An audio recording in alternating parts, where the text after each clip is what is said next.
السلام عليكم ورحمة الله وبركاته በአንድ በኩል ረመዳንን አብሮ ለመጾም በሌላ በኩል ደግሞ የወር አበባ ለመሆኑ ይህንን ተፈጥሯዊ በመድኃኒት ወይም ኪኒን አቁሞ መጾም በሸሪዓ እንዴት ይታያል? የአራቱ መዝሀብ ዑለማዎችስ በዚህ ላይ ምን ይላል? ዛሬ በክፍል 11 ድርሳችን ስለ ሐይድ፣ ስለ ነፍሰ ጡር እና አጥቢ እናቶች ልዩ የጾም ህግጋት እጅግ አስፈላጊ የሆኑ ነጥቦችን እንመለከታለን። እስከ መጨረሻው አብራችሁ ቆዩ። ለዚህም ለሴት ይፈቀዳል ልትጠቀም ልትወስድ መድኃኒትን ወይም ክኒኖችን የወር አበባን ለመከላከል በረመዳን ቀናት ውስጥ የወር አበባ እንዳይመጣባት ለመከላከል መድኃኒት መጠቀም ይቻላል። ክኒን መውሰድ ይቻላል ቀድሞ ማለት ነው። ከሰዎች ጋር መጾም ትችል ዘንድ ወደ ጌታህ መንገድ በብልሃትና በመልካም ግሳጼ በለዘብታ ቃል ጥራ፣ በዚያችም እርሷ መልካም በሆነችው ዘዴ ተከራከራቸው። ጥበብ ቲዩብ። ሰላሙ አለይኩም ወረሕመቱላሂ ወበረካቱ። አልሐምዱሊላሂ ረቢል ዓለሚን ወሰላቱ ወሰላሙ ዐላ ረሱሊል አሚን وعلى آله وصحبه أجمعين ومن اتبعهم بإحسان إلى يوم الدين. أما بعد، جاري يمن ملكته يا الإلمام في أحكام الصيام رسالة سدستني درساتنا النومي هنا أشياء من النسابة ندب. ثالثا الحائض والنفساء. ሶስተኛው ሐኢድ የወር አበባ ላይ ያለች ሴት፣ ወንፈሳ እንደዚሁም የወሊድ ደም ላይ ያሉ ሴቶችን የሚመለከት ነው። እያየን ያለነው الأعذار أهل الأعذار 5 أصناف. የዑድር ባለቤቶች ማለትም የማፍጠር ጾምን የመግደፍ ሐቅ ያላቸው 5 አካላት ናቸው። እነዚህ ዑድሮች ሲገጥሟቸው ያፈጥራሉ። ሁለት አይተናል። ሶስተኛ የተጠቀሰው አልሐኢድ ወንፈሳ። ሐኢድና ንፈሳ ናቸው። የወር አበባ ላይ ያለች ሴት እንደዚሁም የወሊድ ደም ላይ ያሉ ሴቶችን የሚመለከት ነው። ከዛ በፊት ህመምተኛንና ሙሳፊርን መንገደኛን የሚመለከት አይተናል። يجب الفطر ማፍጠር ግዴታ ይሆናል፣ አለመጾም ግዴታ ነው። على الحائض والنفساء የወር አበባ ላይ ያለች ሴት እንደዚሁም የወሊድ ደም ላይ ያለች ሴት ላይ ማፍጠር ግዴታ ነው። መጾም አይቻልም በዚህ ሐል ላይ ያሉ። وعليهما القضاء وعليهما በእነሱ ላይ ያለባቸው القضاء قضاء ማውጣት በምትኩ መጾም ሐላ ላይ። أما الإمساك መቆጠር ግን ከምግብ ከውሃ መቆጠር ግን فلا يجب عليها በሷ ላይ ግዴታ አይሆንም። في الراجح ሚዛን በሚደፋው የዑለማ አቋም ምን ማለት ነው? መጾም አይፈቀድም፣ ቀضاء ያወጣሉ። ነገር ግን ለወሩ ክብር ሲባል መብላት በቀኑ ክፍለ ጊዜ መብላት መጠጣት የለባቸውም እያሉ አሉ። ይሄ ልክ አይደለም።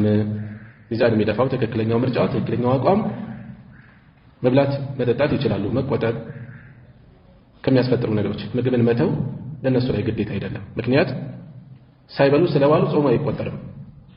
መጾምም አለመጾምም ተብሎ ሁለት ነገር አይሆንም። ማለት አትበሉም ተብለው አትጠጡም ተብለው ግን ደግሞ ጾሙ የማይቆጠር ሆኖ እንዲህ አይነት ነገር የለም። ተቃራኒ ነው ሁለቱ። ስለዚህ መብላት መጠጣት ይችላሉ፣ ችግር የለም። ለምን? ለዓደሚ ውጁድ الدليل ለዓደሚ ስለሌለ ውጁድ ዓደሚ በመጥፋቱ ማለት ነው። ዓደም ውጁድ አንድ ላይ ስለሌለ الدليل ማስረጃ ስለሌለ ይህን የሚጠቁም ሐይድ ላይ ያለች ሴት ወይም የወሊድ ላይ ያለች ሴት መብላት የለባትም የሚል የለም እንዲህ አይነት ማስረጃ። ويجوز للمرأة እንደዚሁም ለሴት ይፈቀዳል أن تأخذ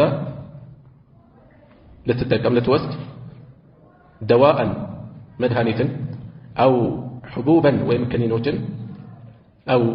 ويمكنينوجن لمنع الحيض የወር አበባን ለመከላከል أيام رمضان برمضان ቀናት ውስጥ የወር አበባ እንዳይመጣባት ለመከላከል መድኃኒት መጠቀም ይቻላል፣ ክኒን መውሰድ ይቻላል ቀድሞ ማለት ነው። حتى تصوم مع الناس ከሰዎች ጋር መጾም ትችል ዘንድ ከሰው ጋር አብራ ረመዳንን እንድትጾም እንዳያቆራርጣት መድኃኒት መውሰድ ይቻላል።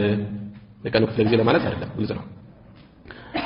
ما لم يكن في الدواء በመድኃኒቱ ላይ እስከሌለ መضረቱን ጉዳት እስከሌለ ጎጂ ነገር አይፈቀድም። ለዚህ አይነት ዓላማ እንኳን አይፈቀድም። ከዚህ ላነሰ ዓላማ ቀርቶ ማለት ነው። ምን እንወስዳለን? ሰዎች ለመዝናናት ብለው ለምሳሌ ጫትን ብንወስድ ምን ፋይዳ አለው? ጉዳቱን እንተውና ምን ፋይዳ አለው? ይሄ ነው የሚባል ፋይዳ የለውም። ፋይዳ መነቃቃት ነው ወይም መዝናናት ነው። ለዚህ ብሎ ጉዳት ማምጣት አይፈቀድም። እንኳን ለዚህ ለዒባዳ እንኳን ብሎ ራስን መጉዳት አይቻልም። ሰው ጋር ረመዳንን አብሬ ለመጾም በሚል ጉዳት የሚያደርስ ከሆነ መድኃኒትን መጠቀም አይቻልም። የወር አበባ መከላከያ መድኃኒት። ሌሎችም ጉዳዮች ላይ ከነቢዩ ሰለላሁ ዐለይሂ ወሰለም ባለቤቶች ውስጥ አንዷ መስጂድ ውስጥ ገመድ ወጥራ ነበር። ዒባዳ ላይ ሶላት ላይ ተግታ ትቆማለች። ሰውነቷ ደከም ሲል ሰልቸት ስትል ያንን ደገፍ ትላለች። የማን ነው ይሄ ገመድ አሉ ነብዩ ሰለላሁ ዐለይሂ ወሰለም ነገሯቸው። ፍቱታል። አንዳችሁ ነሻጣው እስካለ ንቃቱ እስካለ ይፈጽም፣ እስከቻለ ይፈጽም፣ ካልሆነ ግን ይረፍ ያቁማል። ለዚህ ደረጃ ማለት ነው ለዒባዳ እንኳን ይሄ ነው የሚባል ትርፍ ለሌለው ነገር ትርፉ ቀርቶ ጉዳት ላለው ነገር ደግሞ ጭራሽ አይፈቀድም። በእስላም ስለኔ ምንም አያገባው ማለት አይቻልም።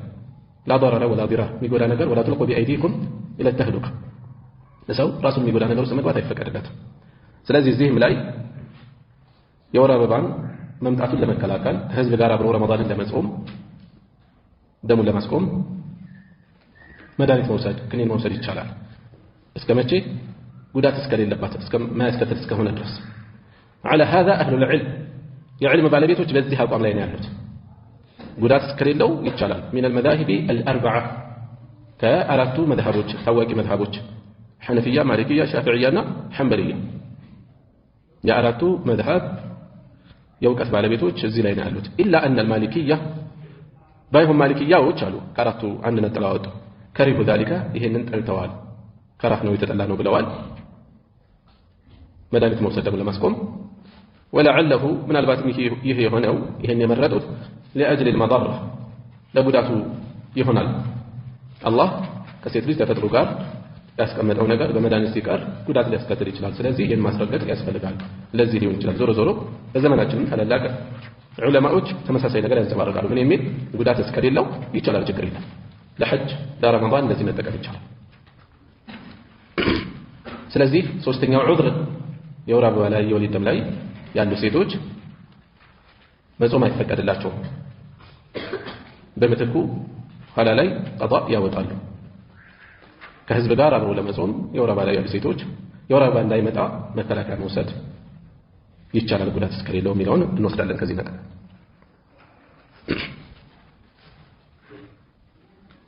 رابعا አራተኛ الحامل والمرضع حامل ነፍሰ ጡር ማለት ነው እርጉዝ የሆነች ሴት والمرضع አጥቢ የሆነች ሴት ባለ ዑድሮች ሌሎች አራተኛ ላይ የሚጠቀሱት እነዚህ ናቸው። ዑድር አላቸው የማፍጠር حكم صيام الحامل والمرضع የነፍሰ ጡርና የአጥቢ ሴት ጾም በይኑ ፍርዱ ምን ይመስላል? لا خلاف ልዩነት የለም በዑለማ መካከል بين أهل العلم በእውቀት ባለቤቶች ዘንድ ዓሊሞች ዘንድ ልዩነት የለም في جواز በመቻሉ ላይ በመፈቀዱ ላይ إفطار الحامل والمرضع ነፍሰ ጡርና አጥቢ ሴት ማፍጠር እንደሚፈቀድላቸው ኺላፍ የለም። አጥቢ ሴት በምታጠባበት በወሯ መጀመሪያ ይሁን መሃል ላይ ይሁን መጨረሻ ይሁን ማፍጠር ትችላለች። ግርታም መደንገጥም ሊሰማ አይገባም። በዑለማ መካከል ኺላፍ የለበትም። ይሄ ርዕስ ማፍጠር ይችላሉ። ነፍሰ ጡርም እንደዚሁ በመጀመሪያም ይሁን መሃልም ይሁን መጨረሻውም ላይ ይሁን ማፍጠር ይችላሉ። ሸሪዓው እውቅና የሰጣቸው ዑድሮች ናቸው። እነዚህ ሁለት ዑድሮች ናቸው፣ ማፍጠር ይችላሉ። ሰዋኡን ኻፈታ ቢሻው ይፍሩ على ነፍሰይሂማ በነፍሶቻቸው ላይ በራሳቸው ላይ ለራሳቸው የሚስቡ አወለደይሂማ ወይም ለልጆቻቸው የሚስቡ ማፍጠር ይችላሉ። وهل تقضيان خلاص قضاء ያወጣሉ በምትኩ ይጾማሉ አው ተፍዲያን ወይስ ቤዛ ነው የሚሰጡት? ለዛ ምትክ የሆነ ምስኪን ነው የሚያበሉት? የትኛው ነው የሚፈጸመው? ይሄ ጠንከር ያለ የዑለማ የተለያየ ሐሳብ የተሰነዘረበት ነው። الراجح ሚዛን የሚደፋው طيب ወደዛ ከማለፊ በፊት ይሄን ነገር ቆም ብለን እናስተውለው። ሸሪዓው ምን ያህል በጥበብ የተሞላ ለሰው ልጅ እዝነት የቆመ እንደሆነ እንወስድበታለን። ጾም ጥቅ ድንጋጌ ያውም የዲን መሰረት من أركان الخمسة ከመሆኑ ጋር አጥቢ እናት ነፍሰ ጡር የሆነች ሴት ማፍጠር ይችላሉ ሲባል ያሉበት ሐል ነፍሰ ጡር ነች ለምሳሌ አለመመገቧ ራሷም ላይ መዳከም ሊያመጣ ይችላል። ጽንሱም ላይ እንደዚህ ጉዳት ሊኖረው ይችላል። በቂ የሚያስፈልገውን ምግብ እንዳያገኝ ሊሆን ይችላል እሷ ስትጾም ጊዜ ማለት ነው ከምግብ ስትርቅ። አጥቢም እንደዚሁ የምታጠባ ሴት ከወትሮ የተለየ ምግብ ወይም የሚጠጣ ያስፈልጋታል። ካልሆነ ወተት ይቀንሳል፣ ልጁ ይጎዳል። እሷም ትራባለች። ነፍሰ ጡሮች ወዲያው ነው የሚረባቸው። ለምን? የሚያጠቡት የተጣራ ነው። ምግብ ከስር ካልተገኘ ልጁ የሚፈልገውን አያገኝም። ስለዚህ እነሱም ላይ ልጁም ላይ ተጽዕኖ ይኖረዋል። ሌላ ከዚሁ ላይ የምንወስደው ሸሪዓው በዚህ ደረጃ بعين الاعتبار ተመልክቶ እውቅና ሰጥቶ ዑድር እየሰጠ እኛ ግን ዑድር ማንሰጠው መሆን የለበትም። ጉዳዩ ያሉበትን ሐል መረዳት። ወሊድ ላይ ነው ያለችው፣ ነፍሰ ጡር ነች። ድካማቸውን ጫናውን መረዳት ያስፈልጋል። ለምሳሌ አጥቢ ነች፣ ከወትሮ የተለየ ምግብ ሊያስፈልጋት ደግሞ ደጋግሞ ያስፈልጋታል። አንዳንድ ሰው ይሄንን ወይ በትዝብት የሚመለከት ወይም የሚጨክን ይኖራል።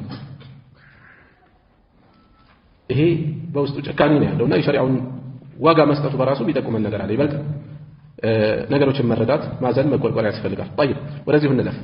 በዚህ መልኩ ያፈጠሩ ከሆነ ነፍሰ ጡር ሴት ወይም አጥቢ ሴት ያፈጠሩ ከሆነ ምንድነው የሚከተለው ነገር? የሚከተለው ነገር ኋላ ላይ ቀጣ ማውጣት ነው ያሉ ዓሊሞች አሉ። አይ ምስኪን ማብላት ነው ለእያንዳንዱ ቀን ያሉ አሉ። ሁለቱንም ያሉ አሉ። ምንም የለባቸውም ያሉም አሉ። ምንም ነገር የለባቸውም ያሉም አሉ። እንመልከት፣ እዚህ ላይ ያስቀምጣሉ። الراجح ሚዛን የሚደፋው أن لهما ለነሱ አላቸው الخيار ምርጫ አላቸው አሉ። إما ወይ أن يقضي قضاء ሊያወጡ ነው ኋላ ላይ ያለፋቸውን ቀን ያክል أو ወይም ደግሞ يفدي في ቤዛ ሊሰጡ ነው፣ በቁጥሩ ልክ ምስኪን ሊያበሉ ነው። وذلك ይሄ መነሻው لما جاء عن ابن عمر كعبد الله بن عمر የመጣ መረጃ ስላለ ነው። قال እንዲህ ብለዋል الحامل نفس الأسريت إذا خشيت كسجاج كفراج على نفسها بنفس علي مجهودات في رمضان برمضان صوم مكنيات تفطر تفتر على كزاس وتطعم تابل على بمتكم مسكين تابل على ولا قضاء عليها قضاء بمتكم مزعوم يلباتم كمان تبني كعبد الله بن عمر من دنيا متعوز لي بس أشوفكم مسكين مابلات ويس قضاء مابلات عند يازو ولتنيا وثبت نزيهم ترى مرجع متفال عن ابن عباس كعبد الله بن عباس أنه قال ساتون لهم دالو إذا خافت الحامل نفس سيت كسجاج كفراج على نفسها بنفس عليه مجهودات كسجاج والمرضع أتبي من نزيه على ولدها للجوا كفراج كسجاج لا يقول في رمضان ورصوم قال انديه بالأول يفطران يا فترالو على مزعوم يجلالو ويطعمان يا بلالو مكان كل يوم بيان داندو كان بوتا متك مسكينا يا بلالو ولا يقضيان صوما قضاء يا وطم كمان يتزقى بهم لهم كابن عباس يستوى المبادئ حديثوች አይደሉም አስተውሏቸው አታሮች ናቸው። የመጀመሪያው ከብን ዑመር ሁለተኛው ከብን አባስ ተመሳሳይ ነገር ቀضاء የለባቸውም ለእያንዳንዱ ቀን ምትክ ምስኪን ያበላሉ። ወወረደ እንደዚሁም መጥቷል عن ابن عباس كعبد الله بن عباس بسند صحيح ለትክክለኛ ሰነድ የቀበሎች ሰንሰለት አስተማማኝ በሆነ ሰነድ قول آخر ሌላ አቋምም ተዘግቧል፣ ሌላ ንግግርም ተዘግቧል። في القضاء قضاء በማውጣት ላይ بلا إطعام ያለ ማብላት ታበላለች ሳይሆን ኋላ ቀضاء ያወጣሉ የሚል ማለት ነው ከብኑ አባስ። አሁን فعلى هذا በዚህ መሰረት ይህም መነሻ በማድረግ هي مخيرة እሷ ምርጫ አላት بين القضاء والإطعام قضاء በማውጣት በምትኩ በመጾምና በማብላት ምርጫ አላት አንዱን ከሰሃቦች ሁለቱም ስለተገኘ فإن أطعمت ካበላች فلا قضاء عليها በሷ ላይ قضاء የለባትም። وإن قضت قضاء ካወጣች ደግሞ በምትኩ ከጾመች فلا إطعام عليها በሷ ላይ ማብላት ግዴታ የለባትም። وهو ይሄ قول بعض السلف የከፊል ቀደምቶች አቋም ነው። السلف የከፊል ቀደምቶች አቋም ነው። ሰለፍ ሲባል በቋንቋ ደረጃ ያለፈ የቅርብ አባት አያቶች ሁሉ ሰለፍ ሊባሉ ይችላሉ። እዚህ ጋር ግን ሰለፍ ሲባል እሱ አይደለም የሚፈልገው። ሰለፍ ሰሃቦች፣ ታቢዒዎች፣ አትባዑ ታቢዒን እዛ القرون المفضلة النبي صلى الله عليه وسلم خير الناس قرني ثم الذين يلونهم ثم الذين يلونهم ብለው የገለጹት ሶስት ትውልድ ነው። ከሰው ሁሉ በላጭ የኔ ትውልድ ነው የሰሃባ ትውልድ፣ ከዛ ቀጥለው የመጡት ከዛም ከነሱ ቀጥለው የመጡት ብለው የገለጿቸው በቀዳሚነት ሱሐባን ይዞ እነዚህ ናቸው ሰለፍ የሚባሉት። የሰለፎች መንገድ ሲባል ይሄ ነው የሚፈለገው። ከከፊል ሰለፎች وهو قول بعض السلف የከፊል ሰለፎች አቋም ነው። የከፊል የሁሉም አይደለም ያሉት። የሁሉም ከሆነ ምን ሊሆን ነው? ኢጅማዕ ነው የሚሆነው አይደል? ቁርጥ ያለ ነው፣ አማራጭ የለውም። ሌላ ማየት አይቻልም። ኢጅማዕ ከሆነ ሸሪዓ መረጃዎች ቁርአን፣ ሐዲስ፣ ኢጅማዕ ከዛ ቅያስ አለ። ኢጅማዕ ቢገኝ ሰለፎች ኢጅማዕ ቢያደርጉበት ነገሩ የተዘጋ ነው የሚሆነው። ሌላ አማራጭ ማየት፣ ሌላ ቀውል መናገር አይቻልም። ነገር ግን የከፊል ሰለፎች ንግግር ነው አሉ። ሰለፎችን መከተል የሰለፎችን ንግግር መውሰድ ዋጅብ የሚሆነው መቼ ነው? ለምሳሌ የሰሐባ ንግግር ዋጅብ የሚሆነው መቼ ነው? አንደኛ ግልጽ ከሆኑ የቁርአን መረጃዎች ጋር ካልተቃረነ፣ የሐዲስ መረጃዎች ጋር ካልተቃረነ። ከተቃረነስ መረጃ ይሆናል አይሆንም? አይደለም በነ ኢብኑ ዐባስ ኢብኑ ዑመር ደረጃ ያሉት ቀርቶ በነ ዑመር በነ አቡበከር ደረጃ ያሉት እንኳን ንግግራቸው ግልጽ ከሆነ መረጃ ጋር ከተቃረነ ለመረጃው ቅድሚያ እንሰጣለን። አንድ መስፈርት ይሄ ነው። ሁለተኛ መስፈርት እርስ በርሳቸው የሰሐባ ንግግር ያንዱ ከሌላው እስካልተቃረነ ነው። ከተቃረነስ ያንዱን ነጥሎ መከተል ዋጅብ ነው አይባልም። የሰሐባ ንግግር ደሊል የሚሆነው በሁለት መስፈርት ነው። ማስረጃ ይሆናል ግን በሁለት መስፈርት፣ አንዱ ከግልጽ የሸሪዓ መረጃ ጋር እስካልተቃረነ ድረስ፣ ከወህይ ጋር እስካልተቃረነ፣ ሁለተኛው ከሌላ ሰሐቢ ጋር ንግግር ጋር እስካልተቃረነ ድረስ። ከተቃረነስ ያኔ ገምግሞ ፈትሾ ሚዛን የሚደፋውን መውሰድ እንጂ አንዱን መከተል ዋጅብ ነው ብንል የተቃረነ ነገር ተገኝቷል የግድ ይሄን ካልወሰዳችሁ ለማለት አያስኬድም፣ አይቻልም። ወደዚሁ ልመለስ።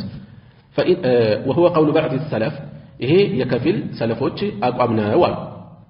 في التخير አማራጭን በተመለከተ ከሁለት አንዱ ማለት ወይ ቀضاء ማውጣት፣ ሁለተኛው ደግሞ ምንድነው ምስኪን ማብላት።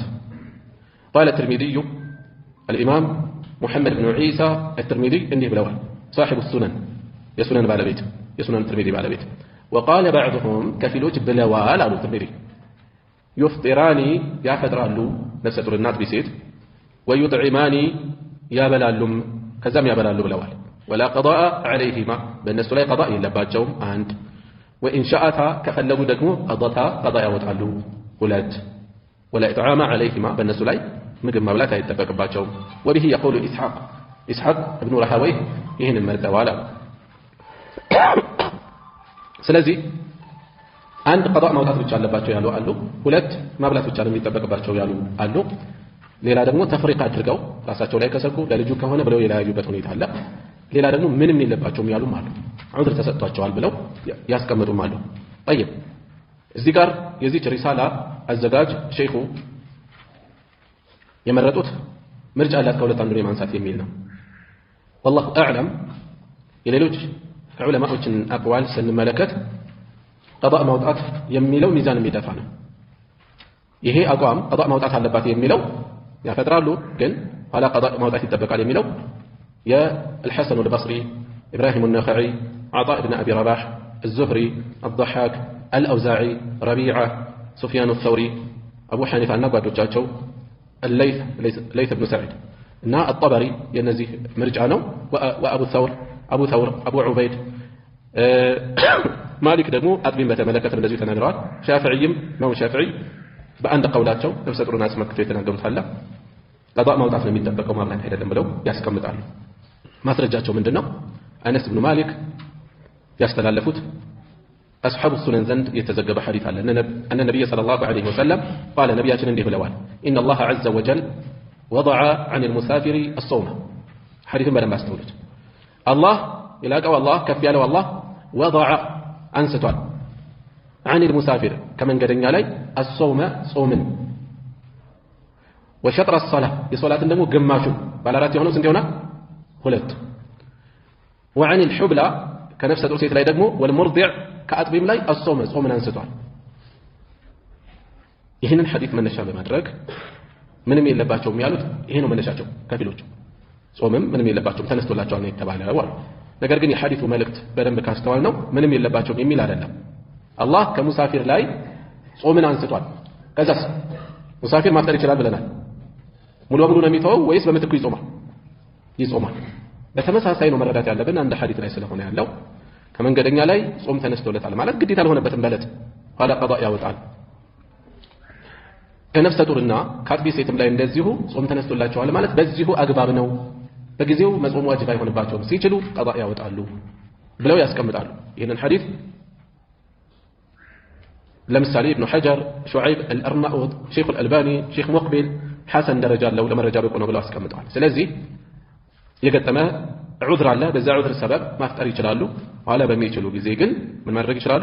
ምን ማድረግ ይጠበቃል? ቀጣእ ማውጣት ይጠበቃል። ነገር ግን እየተደራረበ መውለዳቸው ወዲያው ሲሆን ለምሳሌ ወይ መሃል ላይ ህመም ቢያጋጥም አንዴ ነፍሰ ጡር ከዛ ደግሞ ማጥባት ሲከታተል የብዙ ረመዳን ጾም ሊደራረብባቸው ይችላል። ለመጾም በሚከብድ ደረጃ ቀጣእ ለማውጣት በሚከብድ ደረጃ ከበዛ እነዚህን የከፊል ሰለፎችን አውድ ልንጠቀም እንችላለን። ከማስረጃ አንፃር ሚዛን የሚደፋውን ከመምረጥ አንፃር ሐዲስ የሚያስይዘው ይህንን ነው። ለጊዜው ማፍጠር ይችላሉ፣ ኋላ ላይ ግን ቀጣእ ማውጣት ይጠበቃል የሚለው ማለት ነው። ወላሁ አዕለም።